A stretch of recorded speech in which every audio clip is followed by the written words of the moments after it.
அம்மாடி மருமகளே, இந்த வரேன் சொல்லுங்க கூப்பிட்டீங்களே. ஒன்றும் இல்லைம்மா, எனக்கும் வயசாகுது. இதுக்கு மேலே நான் குடும்ப பொறுப்பு வச்சுட்டு இருக்க முடியாது. வீட்டுக்கு மருமகன் நீ வந்துட்ட. இனிமேல் இந்த குடும்பத்தை நீதாம்மா பார்த்துக்கணும். இந்தாம்மா சாவி கொத்து உன்ட்ட கொடுக்குறேன். பத்திரமா என் குடும்பத்தை பார்த்துக்க. அத்தை ரொம்ப சந்தோஷம் நான் பார்த்துக்கிறேன் நம்ம குடும்பத்தை. மா டேய், நீ என்ன சொல்ல வரேன்னு புரியுதுடா. அவள் எடுத்து பார்த்துக்கிட்டோண்டா. நம்ம மருமக தானே, நம்ம வீட்டுக்குன்னு வந்துட்டா. குடும்பத்தை பார்த்துக்கோ பொறுப்பா. இன்னும் எத்தனை நாள் தான் அம்மாவே எல்லாம் பண்ணிட்டு இருப்பேன்.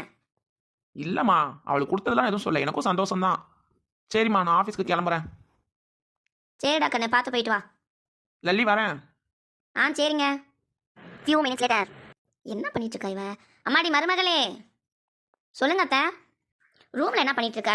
உன்ட்ட என்ன சொன்னேன்? இந்த குடும்ப பொறுப்பெல்லாம் உனக்கு தானே சொன்னேன். போ, பாத்திரத்தை விளக்கிட்டு துணியெல்லாம் துவைச்சு முடிச்சுட்டு மதிய சாப்பாடுக்கு அரிசி ஊற வை. போ, முதல்ல காயெல்லாம் நறுக்கி எல்லாம் எடுத்து மேலே வச்சிருக்க. காயெல்லாம் நறுக்கி வச்சிரு.